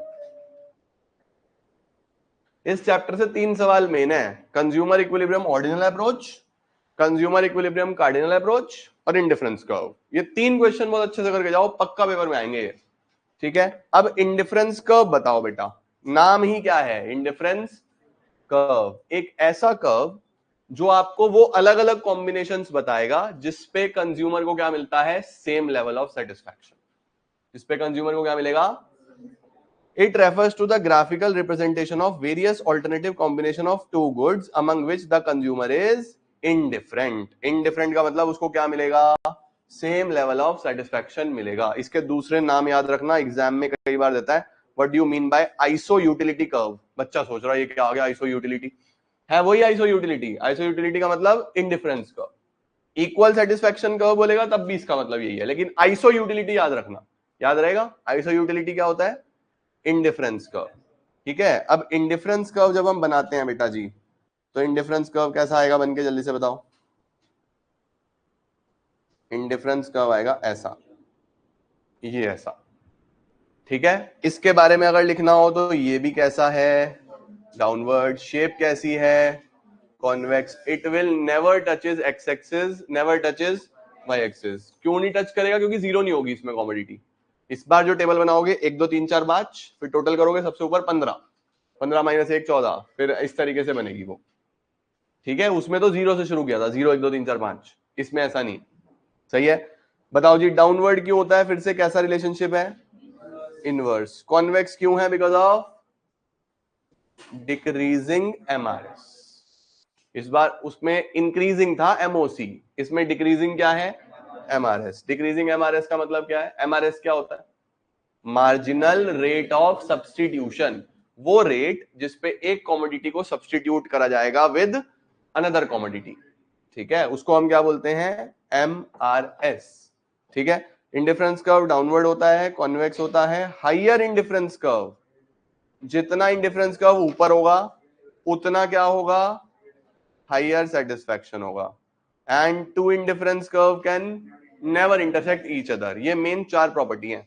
Indifference curve downward sloping. Shape कैसी है? कॉन्वेक्स. जितना ऊपर उतना ज्यादा सेटिस्फैक्शन. और दो इंडिफरेंस कर्व कभी आपस में एक दूसरे को इंटरसेक्ट नहीं करेंगे. Indifference curve can neither touches X axis nor touches Y axis. X को टच कर देगा तो वाई वाला जीरो, वाई को टच कर देगा तो एक्स वाला जीरो. वो पॉसिबल नहीं है. ये इंपॉर्टेंट है. ठीक है. याद रहेगा. चलो भाई बहुत बढ़िया. इंडिफरेंस मैप क्या होता है फटाफट बताओ. बहुत सारे इंडिफरेंस कर्व. बिल्कुल सही बोला. इंडिफरेंस मैप का मतलब एक ऐसा curve which is a family of indifference curves. इसको क्या बोलते हैं? Family of indifference curves. जिसपे आईसी, आईसी1, आईसी2 एक से ज्यादा इंडिफरेंस कर्व्स होंगे, उसको बोलेंगे इंडिफरेंस मैप. ठीक है. ये हो गया indifference map, indifference curve. MRS, जिस रेट पे एक कमोडिटी को सब्स्टिट्यूट करोगे दूसरे से. ठीक है. अब आ गया बेटा प्रॉपर्टीज ऑफ इंडिफरेंस कर्व. हमेशा कैसा होगा? Convex because of decreasing MRS. Slopes कैसा होगा? बिकॉज ऑफ कैसा रिलेशन? Inverse relation. जितना हाई इंडिफरेंस कर्व उतना higher level of satisfaction because of monotonic preference. And two indifference curve never intersect each other because two curves cannot show same level of satisfaction. दो curve पे same level of satisfaction नहीं हो सकता. ठीक है. Indifference curve की properties ही आनी है पेपर में, ध्यान रखना. डेफिनेशन कम आती है, प्रॉपर्टी ज्यादा आती है. प्रॉपर्टी अच्छे से पता होनी चाहिए. पीपीसी दोनों एक्सिस को टच करता है, इंडिफरेंस कर्व दोनों एक्सिस को टच नहीं करता. अब आ जाते हैं बजट पे. बजट में बेटा सिंपल सा है. बजट क्या है? एक ऐसी लाइन जो ये बताएगा आप अपनी इनकम में कितना सामान खरीद सकते हो. ठीक है. बजट लाइन क्या है? एक ग्राफिकल रिप्रेजेंटेशन है. Possible combination of two goods which can be purchased with given income and prices. इसमें बजट लाइन कैसी होती है जल्दी से बताओ. बजट लाइन बच्चों हमेशा होगी ऐसी, स्ट्रेट लाइन, और दोनों एक्सिस को टच करेगी. ये ध्यान रखना. ठीक है. तो बजट लाइन इस तरीके से. अब इस पे जितने भी पॉइंट्स हैं, ये जितने भी पॉइंट्स हैं ए बी सी डी ई, इसका मतलब आपकी जो इनकम है वो आपने क्या करी है? फुल्ली स्पेंड करी है. सारा पैसा आपने खर्च करा है. अगर कोई चीज बजट लाइन के अंदर है वो क्या बता रहा है? Under spending. वो क्या बता रहा है? Under spending. इसका मतलब अभी आप अपना सारा पैसा खर्च नहीं कर रहे हो. और अगर कोई पॉइंट बाहर है, यहाँ पे एक्स अनअटेनेबल, यहाँ पे हम पहुंच ही नहीं सकते, मेरे बजट से बाहर है ना भाई. मेरा बजट जब एबीसीडी तक है तो एक्स तक कैसे पहुंचूंगा? पहुंच ही नहीं सकता. सही हुआ. ये ध्यान रखना. बजट लाइन के बारे में बताओगे तो ये कैसा होता है? डाउनवर्ड. और दूसरा कैसा लाइन है? स्ट्रेट लाइन है. डाउनवर्ड क्यों है? फिर से because of inverse relationship between two goods. और स्ट्रेट लाइन क्यों होता है? Because of constant price ratio. इसका जो स्लोप होता है ना बेटा, वो प्राइस रेशो होता है, P X upon P Y, वो हर बार कांस्टेंट रहता है, इसीलिए स्ट्रेट लाइन होता है। सही है। एक चीज इको में हमेशा ध्यान रखना, ये जितने भी चीजें होती है ना, एमओसी, एमआरएस, प्राइस रेशो, ये हमेशा स्लोप बताती हैं कर्व्स का। ये कभी भी इंक्रीजिंग अगर होंगी, कभी भी ये इंक्रीजिंग होगी तो कर्व कैसा बनेगा? कॉनकेव बनेगा। ये कभी भी डिक्रीजिंग अगर होगी तो कर्व कैसा बनेगा? कॉन्वेक्स बनेगा। और अगर ये कभी भी कांस्टेंट होंगी तो कैसा बनेगा? Straight line. ठीक है, ये चीज अपने पूरे इको में पकड़ के चलना, ये इंपॉर्टेंट है। ठीक है बेटा ना बाबू, एमआरएस नहीं होता इसमें मानवी, ये इसमें स्ट्रेट लाइन का सीधा सीधा काम प्राइस रेशियो का है। ठीक है, चलो भाई, बजट लाइन हो गया। Properties of budget line, downward sloping, और हमेशा कैसी लाइन होगी? Straight line. बजट सेट किसको बोलते हैं? Budget set. देखो बजट लाइन हमने लिया था P1 X1 plus P2 X2 should be equal to income, है ना? यानी बजट सेट में देखो P1 क्या है? प्राइस ऑफ वन, X का मतलब जितनी कॉमोडिटी खरीदी X, P2 price of to, X2 मतलब जो कॉमोडिटी नंबर 2 खरीदी, ये हमेशा इनकम के बराबर होगा। बजट सेट में कम भी हो सकता है, यानी आप अंडर स्पेंडिंग भी कर सकते हो, यानी P1 X1 plus P2 X2 should be less than और इक्वल टू इनकम। ये दोनों में फर्क होता है। ठीक है, सपोज मैंने बोला कि एक एप्पल जो है वो 4 रुपए का है और एक बनाना जो है वो 2 रुपए का है। मेरी इनकम 20 है। मेरी इनकम कितनी है? 20। तो ये ध्यान रखना बेटा, बजट लाइन में हमेशा 20 रुपए पूरे खर्च होंगे, ऑलवेज। तो बजट लाइन का पहला कॉम्बिनेशन, अगर मैंने 5 एप्पल खरीद लिए तो बनाना कितने हो जाएंगे? 0, क्योंकि पूरे 20 रुपए खर्च कर लिए। तो ये जितने भी कॉम्बिनेशन बनेंगे ना, वो हमेशा पूरा 20 रुपए खर्चा करके बनेंगे। लेकिन बजट सेट में कम भी हो सकते हैं। बजट सेट में मैं ऐसा भी कर सकता हूं, एक एप्पल खरीदा, एक बनाना खरीदा, अब बताओ कितना खर्चा होगा? 4 प्लस 2 कितना? 6। क्या इनकम से कम हो गया? तो ये बजट लाइन में पॉसिबल नहीं है, बजट सेट में ये पॉसिबल है। तो अगर एग्जाम में आ जाए कि इस तरीके से आपको दे दे और आपको बोले कि इससे 10 कॉम्बिनेशन बना दो बजट सेट के, बना दोगे? 20 से कम बनाना, 20 वाले भी आएंगे, 20 वाले भी आएंगे और 20 से कम वाले भी आएंगे, सब बन जाएंगे। लेकिन बजट लाइन में सारे 20 वाले आएंगे, जिसमें टोटल आप 20 रुपए स्पेंड करो। ठीक है, ये दोनों में फर्क होता है। चलो भाई, इसके बाद ये कर्व, ये टीयू और एमयू का एक रिलेशनशिप है, ये तो बस वैसे ही आपको देखना है। ये लॉ ऑफ डीएमयू का कर्व हो गया। सही है जी। ये हमारा इंडिफरेंस मैप, ये इंडिफरेंस कर्व, इन पॉइंट्स को जोड़ देंगे तो इंडिफरेंस कर्व बन जाएगा, नीचे बन गया। सही है। ये हमारी बजट लाइन हो गई। बजट लाइन राइट में भी जा सकती है, लेफ्ट में भी जा सकती है। राइट में कब जाएगी? इनकम बढ़ जाए या प्राइस कम हो जाए। लेफ्ट में कब आएगी? इनकम कम हो जाए या प्राइस, और एक एक कमोडिटी में बढ़ेगी तो एक तरफ से रोटेट हो सकती है। ये आता है हमारे पास आखिरी, consumer equilibrium bye indifference curve approach. 100% exam में आएगा, तीसरा इंपॉर्टेंट सवाल। ठीक है, इसको क्या बोलते हैं हम? देखो ये क्या था, ये कौन सी अप्रोच थी कंज्यूमर इक्विलिब्रियम की? कार्डिनल या फिर मार्शल? अभी क्या बता रहा हूं मैं? कंज्यूमर इक्विलिब्रियम की कौन सी अप्रोच? ऑर्डिनल या फिर हिक्सियन। इसको ऑर्डिनल या फिर हिक्सियन अप्रोच भी बोलते हैं। इसके अंदर दो चीजें पकड़ लेना। कंज्यूमर इक्विलिब्रियम 2 चीजों से पता लगेगा, क्या क्या? Budget line and indifference map. 2 चीजें पकड़नी है, बजट लाइन और इंडिफरेंस मैप। तो सबसे पहले क्या बनाना? सबसे पहले आप बनाना वहां पे इंडिफरेंस मैप। भाई ऐसा बनाना, ये 1, ये 2, ये 3, IC1, IC2, IC3। फिर आप इस तरीके से एक बजट लाइन बनाना जो बिल्कुल इसको टच करके जाए। ये बजट लाइन हो गई A और B। फिर आप एक पॉइंट ये बना देना, एक पॉइंट ये बना देना, एक पॉइंट ये बना देना। ठीक है, कंज्यूमर इक्विलिब्रियम पे कहां पे होगा? यहां पे। ठीक है, अब मैं बोलूंगा कि कंज्यूमर इक्विलिब्रियम पे क्यों है भाई यहां पे? कंज्यूमर तो इक्विलिब्रियम पे यहां भी हो सकता है, पॉइंट P पे। ये E पे ही क्यों है? क्योंकि हम बोलेंगे P उसकी इनकम से बाहर है। और मैं बोलूं कि यहां पे भी हो सकता है पॉइंट Q पे, तो यहाँ पे क्या बोलूंगा कि यहाँ पे वो अपना पैसा पूरा खर्च ही नहीं कर रहा, तो मैक्सिमम सेटिस्फेक्शन कहां से हो जाएगा? मैक्सिमम सेटिस्फेक्शन तो तब होगा ना जब जितना पैसा है सब खर्च कर दिया और फुल सेटिस्फेक्शन भी मिल रहा है।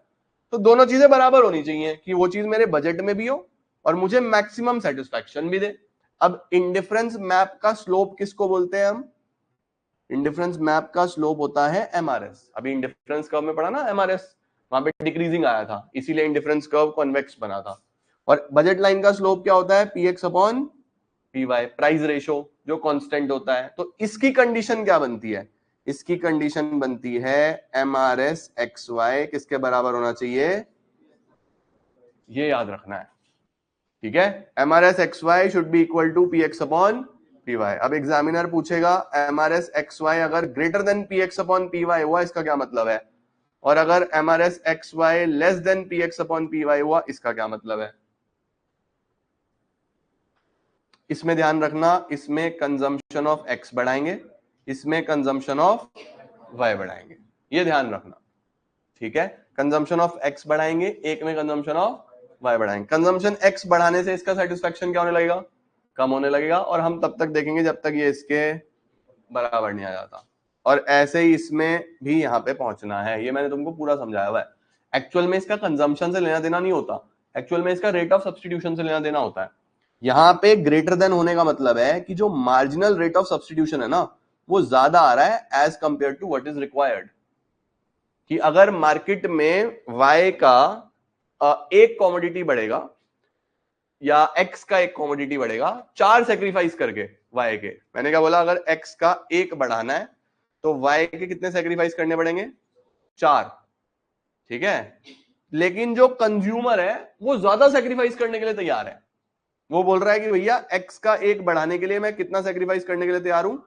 5 सेक्रीफाइस करने के लिए तैयार हूं, लेकिन रिक्वायर्ड कितना है? सिर्फ 4, ठीक है या नहीं है? तो इसको बोलते हैं एमआरएस ज्यादा है, यानी जो रेट ऑफ सब्स्टिट्यूशन है वो ज्यादा है as compare to what is required. ऐसा क्यों? क्योंकि उसको बहुत अच्छा सेटिस्फेक्शन मिल रहा है एक्स में। वो बोल रहा है कि एक्स का एक यूनिट बढ़ाने के लिए मैं वाई के 5 सेक्रीफाइस करने के लिए भी तैयार हूं। लेकिन जब एक बढ़ जाएगा, क्या वो अगली बार भी उतना ही सेक्रीफाइस करेगा? अब तो कम करेगा ना, क्योंकि कंजम्पशन बढ़ गया तो उसका एक्स से मिलने वाला जो सेटिस्फेक्शन है वो क्या हो चुका है?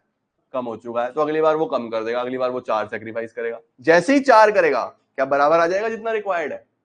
उसके बराबर पहुंच गया या नहीं पहुंच गया? इसमें कम कर रहा है वो सेक्रीफाइस, क्योंकि उसको इतना सेटिस्फेक्शन मिल नहीं रहा। तो इसमें कंजम्पशन ऑफ वाई बढ़ाएगा, उससे सेटिस्फेक्शन ऑफ वाई क्या होने लगेगा? कम, और वो यहां पे पहुंच जाएगा। वेरी वेरी वेरी इंपॉर्टेंट, ध्यान रखना, ठीक है? कार्डिनल में वो लिख के आना है सिंगल कॉमोडिटी टू कॉमोडिटी, और ऑर्डिनल में ये लिख के आना है एमआरएस वाला, ये और इसका कर्व ये है। याद रहेगी ये बात, भूलोगे तो नहीं। 3 टॉपिक बहुत इंपॉर्टेंट है, ये ऑर्डिनल, इंडिफरेंस कर्व और ये कार्डिनल। ये कंज्यूमर इक्विलिब्रियम से कर जाओ, मान के चलना 6 से 10 नंबर के 3 सवाल आएंगे। बढ़िया, ठीक है जी, आगे चलें। खत्म हो गया कंज्यूमर इक्विलिब्रियम। तीसरा चैप्टर कौन सा है? डिमांड, ठीक है? ये इजी है, ये आसान है।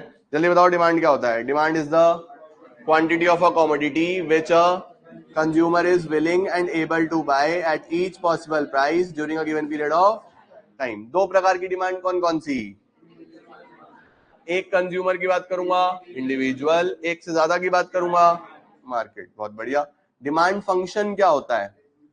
Demand for x is related with बहुत सारी चीजें।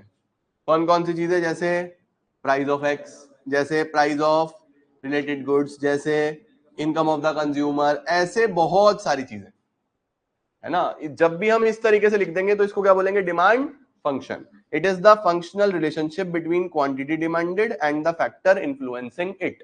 कितने फैक्टर होते हैं? P, P I, T, S, F.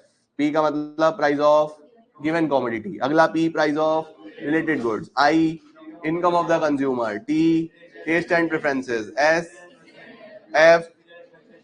बढ़िया। प्राइस के साथ कैसा रिलेशन? प्राइस बढ़ेगा, डिमांड कम हो जाएगी, यानी प्राइस के साथ कैसा रिलेशन है? इनवर्स। बेटा कोई भी चीज महंगी होगी तो डिमांड कम हो जाएगी, सस्ती होगी तो डिमांड बढ़ जाएगी। रिलेटेड गुड कितने प्रकार के होते हैं? एक सब्स्टिट्यूट, एक कॉम्प्लीमेंट्री। सब्स्टिट्यूट कौन से हैं? जो एक दूसरे की जगह पे यूज हो सकते हैं। Tea coffee substitute, Coca Cola Pepsi substitute. Complementary जो एक दूसरे के बिना यूज नहीं होंगे। अब फैक्टर क्या है? प्राइस ऑफ रिलेटेड गुड, यानी जो मेरा रिलेटेड गुड है ना दूसरा, उसके प्राइस से मेरी डिमांड में क्या फर्क पड़ेगा। यानी अगर प्राइस ऑफ कॉफी बढ़ता है तो टी पे क्या इंपैक्ट आता है? डिमांड बढ़ जाएगी टी की, है ना भाई। कॉफी महंगी होगी तो लोग कॉफी छोड़ के चाय पे आ जाएंगे। तो सब्स्टिट्यूट में कैसा रिलेशन है? डायरेक्ट, एक बढ़ेगा तो दूसरा भी बढ़ेगा। कॉफी महंगी होगी तो चाय की डिमांड बढ़ जाएगी। कॉम्प्लीमेंट्री में कैसा रिलेशन है? इनवर्स, एक बढ़ेगा तो दूसरा घट जाएगा। पेट्रोल महंगा हो गया तो गाड़ी की डिमांड कम हो जाएगी। तो ध्यान रखना, सब्स्टिट्यूट में रिलेशन डायरेक्ट है, कॉम्प्लीमेंट्री में रिलेशन इनवर्स है। इनकम की जब बात करते हैं, अगर वो नॉर्मल गुड है, कौन सा गुड है? नॉर्मल, तो इनकम बढ़ने से डिमांड बढ़ेगी, डायरेक्ट रिलेशनशिप। लेकिन अगर वो इंफीरियर गुड है, इंफीरियर सस्ते वाला, इनकम बढ़ गई तो डिमांड कम हो जाए, क्योंकि अब हम सस्ते वाला क्यों ले भाई, इनकम बढ़ गई हमारी तो बढ़िया सामान लेंगे। ठीक है या नहीं है? तो ये फैक्टर, ये दो फैक्टर बहुत इंपॉर्टेंट है बच्चों, इससे सवाल जरूर आता है। Price of related goods and income of the consumer, ये याद रखना है। बाकी आसान है। टेस्ट एंड प्रेफरेंसेस, कोई चीज आपकी टेस्ट में आ गई तो डिमांड, टेस्ट से गई तो डिमांड। फ्यूचर की एक्सपेक्टेशन, अगर फ्यूचर में प्राइस बढ़ने वाला है तो आज डिमांड बढ़ेगी। फ्यूचर में महंगा होने वाला तो आज बढ़ेगा ना, डायरेक्ट रिलेशन। फ्यूचर में सस्ता होने वाला है तो आज डिमांड घट जाए। ठीक है बेटा। Size and composition of population, जनसंख्या ज्यादा तो डिमांड भी ज्यादा, जनसंख्या कम तो डिमांड भी कम। सीजन वेदर, सीजन में आई तो डिमांड ज्यादा, सीजन से गई तो डिमांड। डिस्ट्रीब्यूशन ऑफ इनकम, अगर जिस देश में इक्वल डिस्ट्रीब्यूशन है वहां डिमांड ज्यादा होगी, जिस देश में अनइक्वल डिस्ट्रीब्यूशन है वहां डिमांड कम होगी। उसका कारण है कि ऐसा देश जहां पे अनइक्वल डिस्ट्रीब्यूशन है तो डिमांड सिर्फ रिच करते हैं, पुअर तो करता ही नहीं। जहां इक्वल डिस्ट्रीब्यूशन है तो सब करेंगे। ठीक है, चलो भाई। इंडिविजुअल डिमांड फंक्शन, जहां इंडिविजुअल डिमांड को रिलेट करेंगे फैक्टर से। मार्केट डिमांड फंक्शन, जहां मार्केट डिमांड को रिलेट करेंगे। लो जी, अब आया हमारे पास इस चैप्टर का सबसे इंपॉर्टेंट क्वेश्चन, जो क्या है? Law of demand. अच्छा, डिमांड शेड्यूल और कर्व में क्या फर्क होता है? शेड्यूल एक टेबुलर प्रेजेंटेशन है, जब भी टेबल बना के दिखा देंगे तो शेड्यूल बोल देंगे, कर्व बना देंगे तो ग्राफिकल प्रेजेंटेशन। ठीक है। लॉ ऑफ डिमांड क्या बोलता है? कैसा रिलेशनशिप है? Inverse relationship between price and quantity demanded, keeping other factors ceteris paribus. Ceteris paribus मतलब keeping other factors. Very good, क्या बात है। assumptions of law of demand क्या है? सिट्रस पेरिबस, यही assumptions है। अदर फैक्टर्स आर कांस्टेंट, याद रखना है। assumptions क्या है? Other factors are constant. चलो जी, लॉ ऑफ डिमांड में क्या क्या हमको समझ में आता है? रिलेशनशिप कैसा, ये कैसा लॉ है? कोई भी प्रोपोर्शनल रिलेशनशिप नहीं है। ऐसा नहीं है कि प्राइस 20% घटा तो डिमांड 20% बढ़ेगी, वो कुछ भी बढ़ सकती है। कोई कांस्टेंट रिलेशनशिप नहीं है। और ये कैसा लॉ है? ये प्राइस का इंपैक्ट बताता है किस पे? डिमांड पे। ये डिमांड का इंपैक्ट प्राइस पे नहीं बताता। ये प्राइस से डिमांड बताता है, डिमांड से प्राइस नहीं बताता। वन साइडेड है। रीजंस पक्का पेपर में आना है लॉ ऑफ डिमांड से।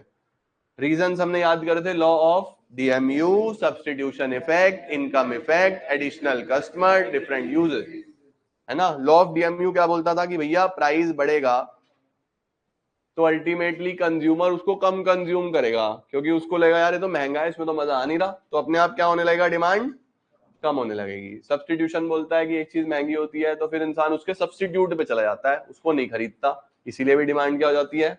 कम हो जाती है। इनकम क्या बोलता है? प्राइस कम होने से आपकी रियल इनकम बढ़ जाती है। बेटा यहां ध्यान रखना, मनी इनकम पे नहीं है ये पॉइंट, किसके ऊपर है? रियल इनकम पे। भाई पेन का पैकेट जो है, फॉर एग्जाम्पल एक पेन 5 रुपए का है, 5 पेन खरीदू तो 25 के, लेकिन अगर वो 20 रुपए के आने लगे तो फिर आप 5 पेन ले आओगे ना 20 रुपए के। क्यों? क्योंकि अब इस बार आपको प्राइस कितना बढ़ रहा है? 4 रुपए बढ़ रहा है। तो प्राइस कम होने की वजह से आप 5 पेन ले आए, जबकि वैसे आप 4 लेते अगर 5 रुपए का एक होता तो ये प्राइस कम होने से आपकी क्या बढ़ी? रियल इनकम बढ़ी। रियल इनकम बढ़ गई ना। जैसे मैंने बोला कि एक पेन 5 रुपए का है, आपकी इनकम है 20 रुपए, ठीक है, तो कितने पेन लाओगे? 4। अब मैं बोलूँ कि ये 5 से घट के 4 रुपए का पेन हो गया, अब कितने आ जाएंगे? 5। इनकम तो आपकी अभी भी 20 ही है, लेकिन प्राइस कम होने से आपकी परचेजिंग पावर बढ़ गई, रियल इनकम बढ़ जाती है। इसको बोलते हैं रियल इफेक्ट, इनकम इफेक्ट। ठीक है।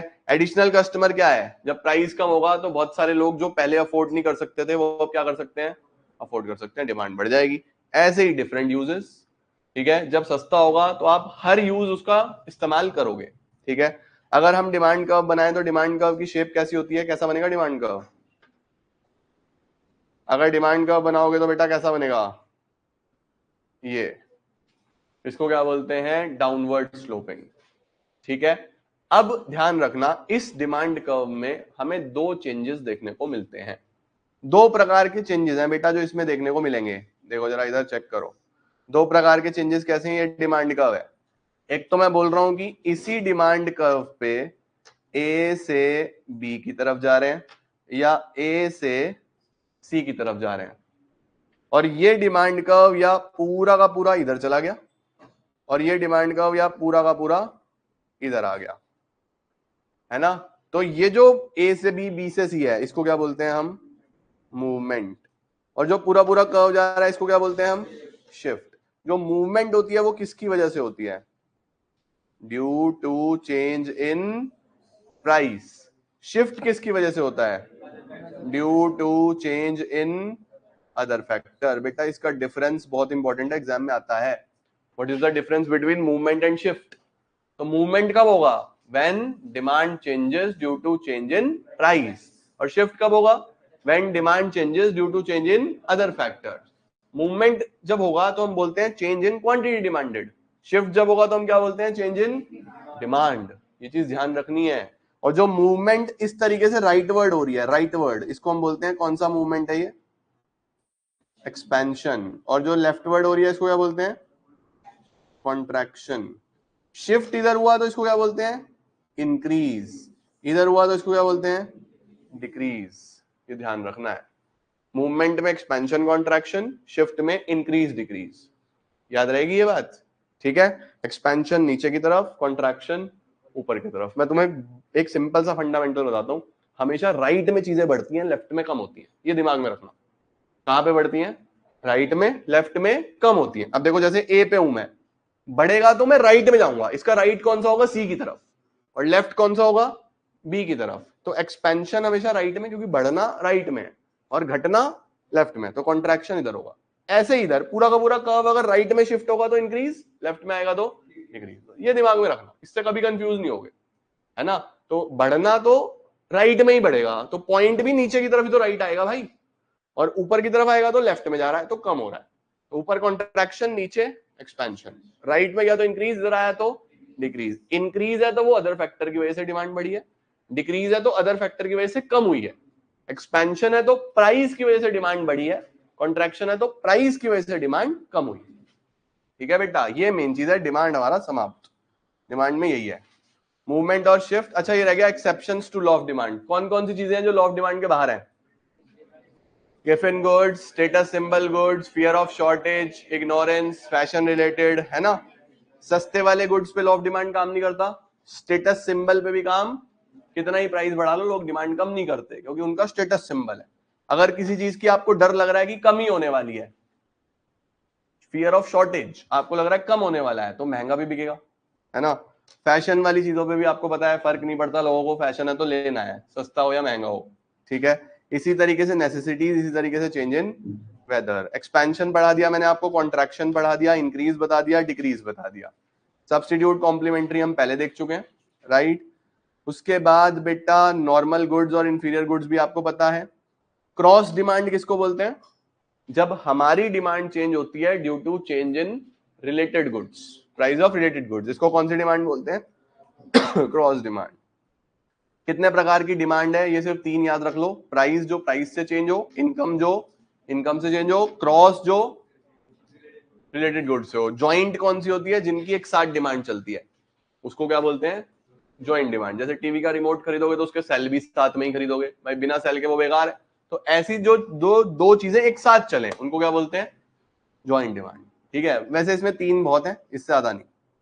कर्व्स हमने देख लिए जी, डिफरेंसेस हमने देख लिए जी। अब आ जाओ इलास्टिसिटी। इलास्टिसिटी में मेन चीज क्या है, कितने प्रकार की इलास्टिसिटी होती है, जल्दी से बताओ कितने प्रकार की इलास्टिसिटी होती है, 5 प्रकार की। कितने प्रकार की, 5। देखो ये आ गया 1, ये आ गया 2, ये आ गया 3, ये आ गया 4 और ये आ गया 5। Flatter the curve, more is the elasticity. जितना फ्लैट होगा उतना ज्यादा इलास्टिक होगा, तो ये आ जाएगा ईडी इंफिनिटी, ये आ जाएगा ईडी 0, ये आ जाएगा ईडी 1, ये आ जाएगा ईडी, ये आ जाएगा ईडी लेस देन 1। ठीक है, 1 कब होता है? जब जितना प्राइस में चेंज है उतना ही डिमांड में चेंज है, बराबर बराबर। जितना प्राइस बढ़ा उतना ही डिमांड घटा, बिल्कुल बराबर बराबर चेंज। मोर देन 1 कब होता है? जब डिमांड में चेंज ज्यादा है as compare to price. Infinite कब होता है? जब डिमांड में बहुत ज्यादा चेंज है और प्राइस में कुछ भी चेंज नहीं है। लेस देन 1 कब होता है? जब प्राइस में चेंज ज्यादा है, डिमांड में चेंज थोड़ा सा है। और 0 कब होता है? जब प्राइस में बहुत ज्यादा चेंज है और डिमांड में चेंज है ही नहीं, फिर होता है 0। ठीक हो गया। 5 प्रकार की इलास्टिसिटी है। 1 को बोलते हैं यूनिटरी, इन्फिनिटी को क्या बोलते हैं? परफेक्टली इलास्टिक, 0 को बोलते हैं परफेक्टली इनइलास्टिक, ये होता है इलास्टिक या हाईली इलास्टिक, ये होता है लेस इलास्टिक।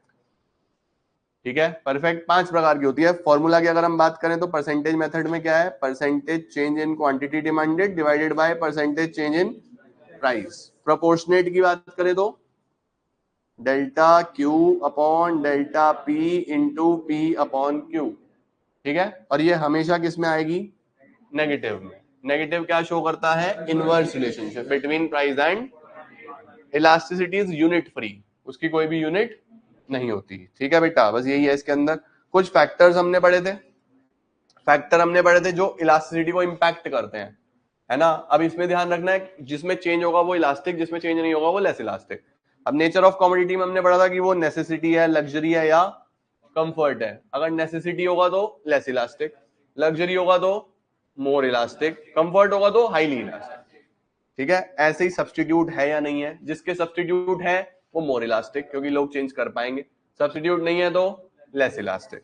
इनकम लेवल, अगर आप बहुत ज्यादा पैसा कमाते हो तो आपके लिए कोई फर्क नहीं पड़ता, आपको लेस इलास्टिक। कम पैसा कमाते हो तो मोर इलास्टिक। ऐसे ही लेवल ऑफ प्राइस, कोई चीज बहुत ही सस्ती है, माचिस की डिब्बी 1 रुपए की 80 पैसे की होगी, आपको फर्क नहीं पड़ेगा। बहुत सस्ती है तो लेस इलास्टिक, ज्यादा प्राइस किया तो मोर इलास्टिक। ऐसे ही है, कुछ फैक्टर्स थे, कोई भी 6 याद रख लेना।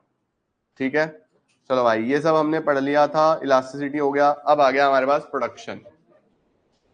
अब क्या आ गया हमारे पास? प्रोडक्शन। बस 10 मिनट और लगेंगे, ज्यादा नहीं लगेंगे, मुझे पता है तुम थक गए हो, लेकिन कोई बात नहीं, आदत डालो। 12th में आ जाओगे फिर तो और पढ़ना पड़ेगा, अभी से क्या थकना बेटा।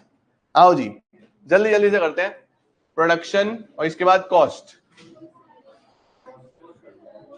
चलो अच्छा, प्रोडक्शन तो निपटाओ, है ना। आओ जी, प्रोडक्शन क्या होता है जल्दी से बताओ। प्रोडक्शन क्या है? Production refers to transformation of input into output. अच्छा, प्रोडक्शन में बेटा सबसे पहले हमने 4 इंपॉर्टेंट चीजें पढ़ी थी।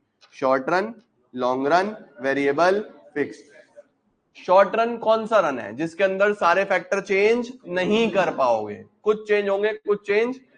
अ period in which output can be change by changing only variable factor.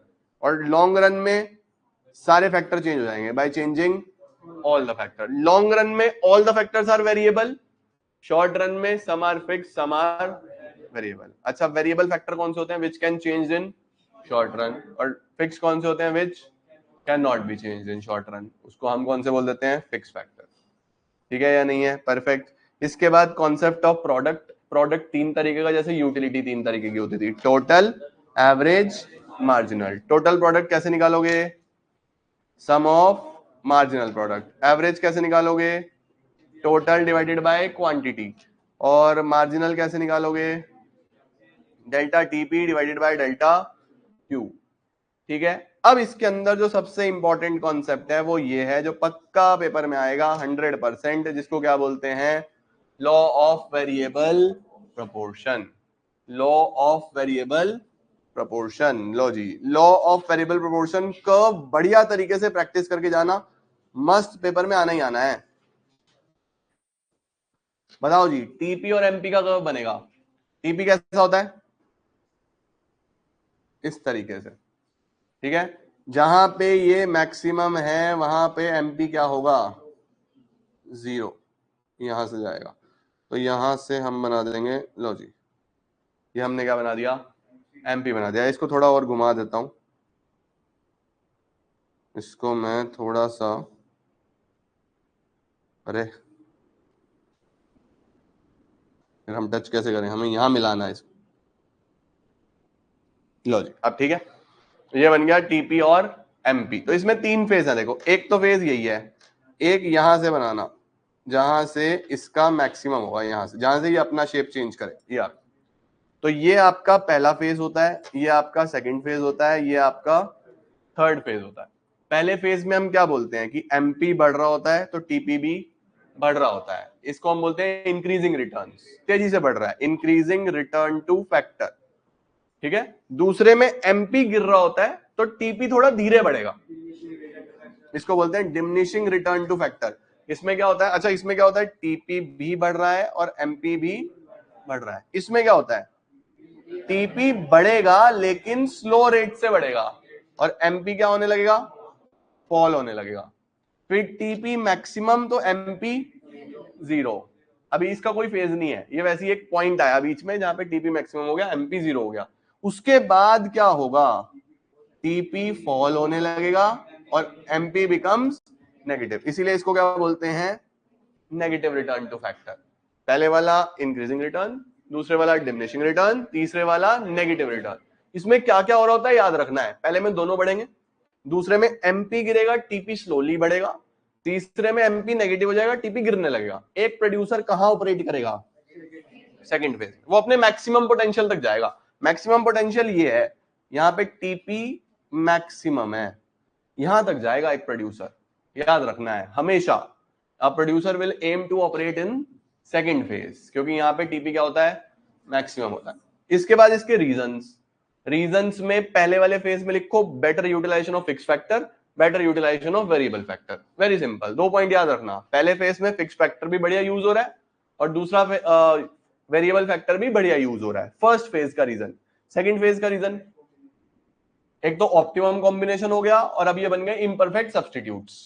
दूसरे में क्या बोलेंगे, अब ये क्या बन गए, इम्परफेक्ट सब्स्टिट्यूट्स। तीसरे फेज का रीजन पुअर कॉम्बिनेशन, उन दोनों का कॉम्बिनेशन क्या हो चुका है, पुअर हो चुका है, and shortage of fix factor. Fix factor कैसा पड़ गया, शॉर्ट पड़ गया। ये दो रीजन आपको याद रखने, ठीक हो गया। पहले वाले में क्या लिखोगे, वेरिएबल फैक्टर भी और फिक्स्ड फैक्टर भी, दोनों का यूज कैसा हो रहा है, बेटर हो रहा है। दूसरे में क्या लिखोगे, एक तो ऑप्टिमम कॉम्बिनेशन पे पहुंच गए यानी बेस्ट कॉम्बिनेशन पे पहुंच गए, और एक दूसरे के क्या बन गए, इम्परफेक्ट सब्स्टिट्यूट्स। और तीसरे में क्या बोलोगे बच्चों, पुअर कॉम्बिनेशन हो गया और शॉर्टेज होगी किस चीज की, फिक्स फैक्टर। ये लिख के आना है, सब डिटेल में पढ़ा हुआ है, रिवीजन मस्त होता है अगर आप अच्छे से करो। चलें जी आगे, खत्म, बस इसमें और कुछ है ही नहीं। लॉ ऑफ वेरिएबल प्रोपोर्शन, लो जल्दी से देखो, इट स्टेट्स दैट क्या, as we increase quantity of only one input keeping other inputs, TP initially increases at, then at, finally at a negative rate. फिर कुछ assumptions थे, ये हम शॉर्ट रन में पढ़ रहे हैं, इसके अंदर हम सारे फिक्स इनपुट्स कंसीडर करते हैं, कॉम्बिनेशंस अलग अलग बना के चलेंगे, प्रोडक्शन में चलता है, ठीक है। लॉ ऑफ डिमिनिशिंग रिटर्न किसको बोलते हैं, जिसमें सिर्फ एमपी का बिहेवियर बताना हो। तो ध्यान से देखना, एग्जाम में लॉ ऑफ वेरिएबल प्रोपोर्शन आया या डिमिनिशिंग रिटर्न आया, ये ध्यान रखना है। इसके बाद बच्चों हमारे पास ये रीजंस हैं, रीजंस मैंने आपको बता दिए, दो याद रखना, better utilisation of fix factor, better utilisation of variable factor, optimum combination और इम्परफेक्ट सब्स्टिट्यूट्स। इसके अंदर limitation of fix factor and poor coordination.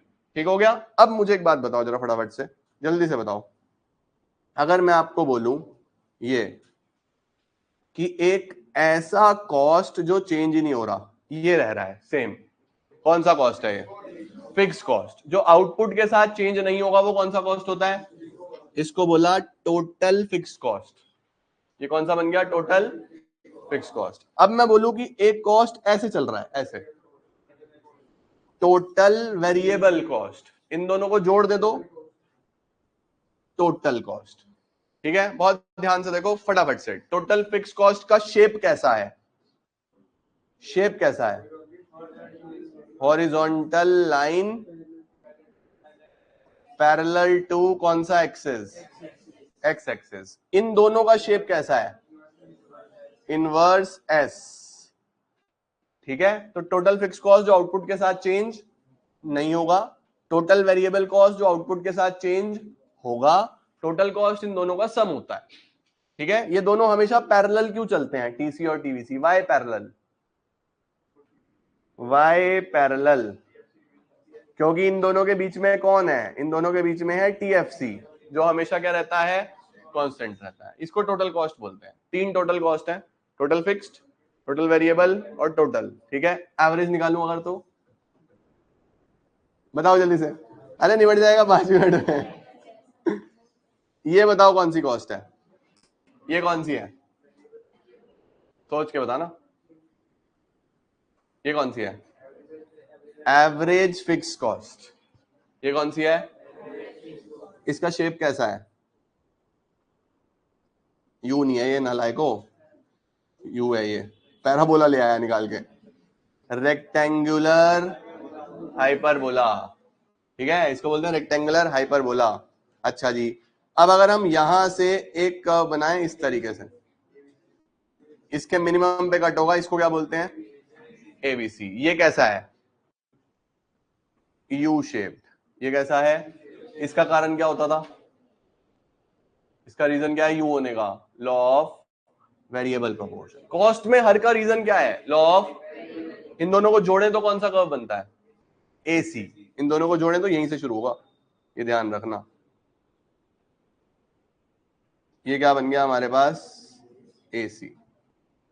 ये क्या बनेगा हमारे पास, एसी। ये इसका मिनिमम आ गया जी।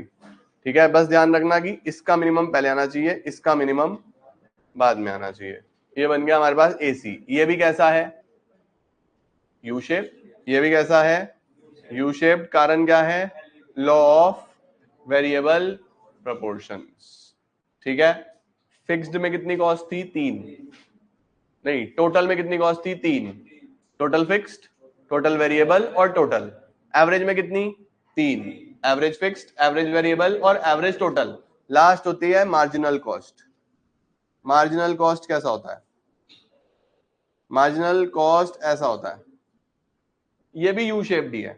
मार्जिनल कॉस्ट भी एक कैसा कर्व है, यू शेप्ड। इसका कारण क्या है, एलवीपी, लॉ ऑफ वेरिएबल प्रोपोर्शन। अब मार्जिनल की छोटी छोटी सी दो बातें हैं, फिर चैप्टर आपका समाप्त।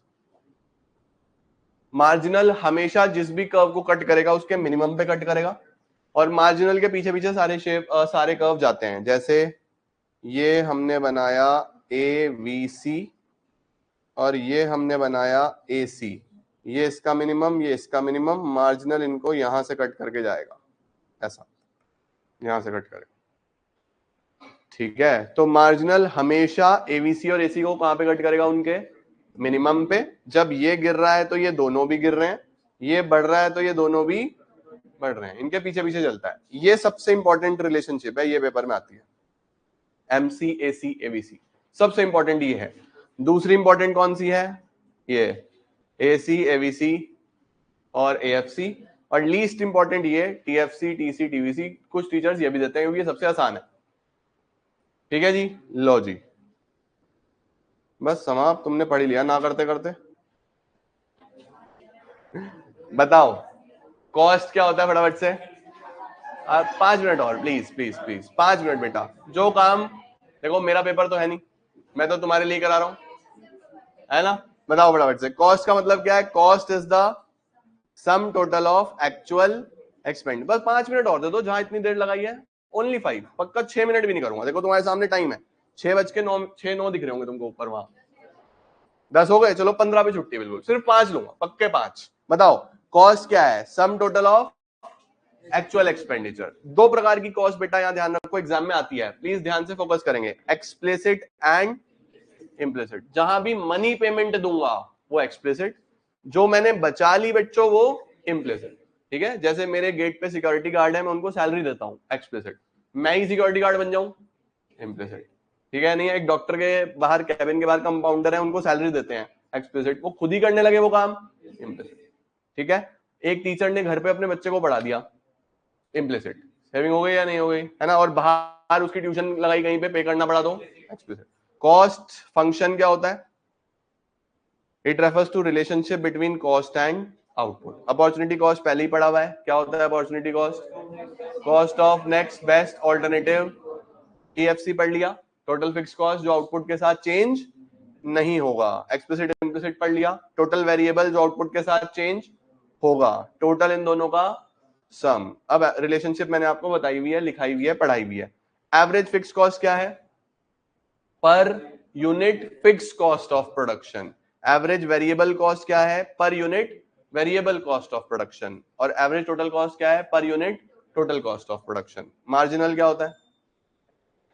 Additional cost. एक यूनिट और प्रोड्यूस करोगे तो और कितना एक्स्ट्रा खर्चा आएगा, उसको हम क्या बोलते हैं? Marginal cost. फिर आया रिलेशनशिप बिटवीन एसी एमसी।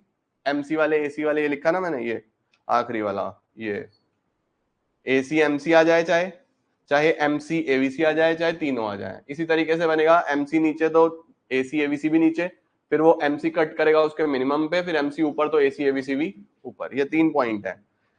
लो जी, बस और क्या था इसके अंदर, समाप्त है। बस आखिरी रुको, 15 पे कहा था ना, जब भी रिलेशनशिप एग्जाम में आएगी, जब भी रिलेशनशिप आएगी तो सबसे पहले क्या लिखोगे रिलेशनशिप्स में? कि एक्स पे हमने क्या लिया, फिर क्या लिखोगे? वाई पे हमने क्या लिया, फिर क्या लिखोगे? हर कर्व की शेप, कि वो कर्व कैसा है, और चौथे में फिर वो कितना गैप है, किसके बीच में क्या है, कौन सा पैरेलल है, कहां कट कर रहा है, जो कहानी समझ में आए सब लिख देना। ठीक है, रिलेशनशिप पे पूरे नंबर मिल जाएंगे। कॉस्ट में कितने प्रकार के सवाल आते हैं? या रिलेशनशिप आएगा या फिर न्यूमेरिकल आएगा, फॉर्मूला बेस्ड। न्यूमेरिकल किस पे बेस्ड आएगा? Formula based. जैसे टीसी किसका सम होता है? टीसी किसका सम होता है? TFC plus TVC. ठीक है, टीएफसी अगर आपको निकालना हो तो टीसी माइनस टीवीसी निकालना हो तो टीसी माइनस टीएफसी। ठीक है, एवरेज कॉस्ट कैसे निकलेगा? Total cost divided by quantity. Average fix cost कैसे निकलेगा? Total fix cost divided by average variable cost कैसे निकलेगा? Total variable cost divided by quantity. और मार्जिनल कॉस्ट कैसे निकलेगा? Delta TC divided by delta Q. ये आपको पता होना चाहिए। ठीक है, और टीसी का एक तरीका और, सम ऑफ मार्जिनल कॉस्ट, ये भी आप कर सकते हो। ठीक है, चैप्टर नंबर 1 से लेके चैप्टर नंबर 6 आपके फुल्ली रिवाइज्ड। बहुत बहुत धन्यवाद, आप झेल पाए हमें। 2 मिनट पहले छुट्टी, और बताओ मजा आ गया ना? 15 पे कहा था, 13 पे छुट्टी। ठीक है जी।